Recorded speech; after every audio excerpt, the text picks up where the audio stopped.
ক্ষেত্রে যে নিয়ম আছে, যে এমপ্লয়ার যাকে যিনি তার সেই শিশুকে কাজে লাগিয়েছেন তার প্রতি আমাদের একটা ফাইন ইম্পোজ করতে হয় এবং সে বাচ্চাটিকে আমরা রিকভার করি, তাকে মূল স্রোতে ফিরিয়ে আনার চেষ্টা করি।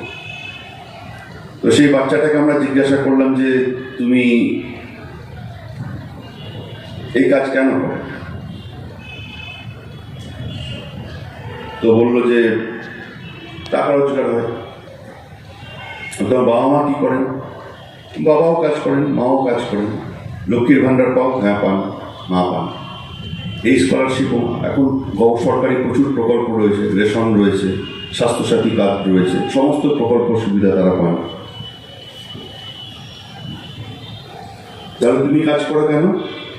না, আমি একটি মেয়েকে ভালোবাসি। কত বছর বয়স? 11।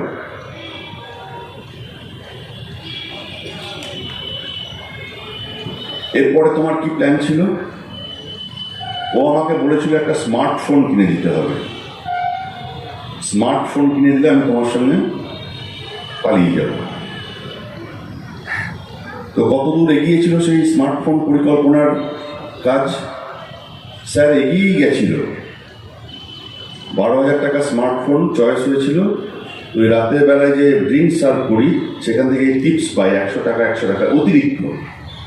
খাওয়ার পরে দেয় না 50 টাকা কাবে। এই টিপস দিয়ে দিয়ে প্রায় 11,500 হয়েই গেছিলো। আমি কালকেই মোবাইলটা কিনে কালকেই চম্পট দিতাম। আপনারা যে অসময়ে এসে পড়বেন এ জানতে পারলে আমি আগেই কেটে পড়তাম। এই ছেলেটি আছে আমাদের এখন ঘুমে। আমার দুঃখ হয়েছিল, একটা প্রেমের কুসুম ফোটার আগেই তাকে তুলে নিয়েছি। আমাদের সমাজ এইভাবেই চলছে। আমরা দেখি না, প্রত্যেকে দেখি। ওই দেখুন একটা প্লাস্টিকের বোতল পড়ে রয়েছে, দেখছি চোখের সামনে, সব দেখছি। আমাদের মানুষের বুদ্ধি নিয়ে কোনো সন্দেহ নেই। মানুষ এমনি এমনি জীবশ্রেষ্ঠ হয়নি। আমরা প্রচুর বুদ্ধিমান, কিন্তু আমরা বুদ্ধিমান এই সত্তাটাকে শুধু নিজেদের কাজে ব্যবহার করে গেছি। আমার যেখানে সুখ, আমার যেখানে শান্তি, আমি তাই নিয়ে স্যাটিসফাইড। এরপর প্লাস্টিকের বোতলটা যদি আমি রাস্তায় ফেলে দিই, তাতে কি এসে যায়? কি এসে যায় তাতে? প্লাস্টিকটা ক্ষইতে ক্ষইতে ক্ষইতে ক্ষইতে ক্ষইতে কী হবে? একসময় সেটা ন্যানো প্লাস্টিকে পরিণত হবে। ন্যানো প্লাস্টিকটা মিশবে কোথায়? কোনো ওয়াটার বডিজে। সেই ওয়াটার বডিজে যত মাছ তো আর জল বেছে খেতে পারবে না। ন্যানো প্লাস্টিক মানে তার সাইজ মাইক্রনে চলে আসবে। সেই মাছের শরীরের মধ্যে সেই ন্যানো প্লাস্টিকগুলো ঢুকবে।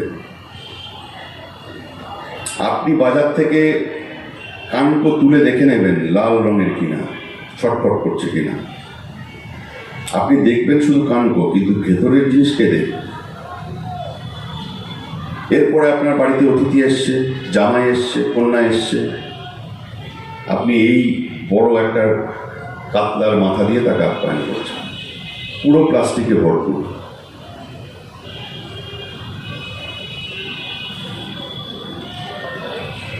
আমাদের চেতনা ওই কানকোতে গিয়েই আটকে গেছে, তার ভেতরে আর ঢুকতে পারছে না।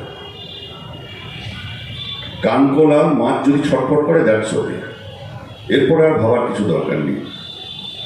যে কোনো ফুড, সি ফুড, সমুদ্রে কত টন প্লাস্টিক পড়ে রয়েছে এই মুহূর্তে কেউ বলতে পারবেন? এই যে আমাদের সমুদ্র সাগরগুলো রয়েছে, প্রশান্ত মহাসাগর, আটলান্টিক, ভারত মহাসাগর, কত টন, কত মেট্রিক টন প্লাস্টিক আছে? কারোর কোনো আইডিয়া আছে? একটা ছোট্ট উদাহরণ দিই। ফিনল্যান্ডের একজন পরিবেশবিদ, তিনি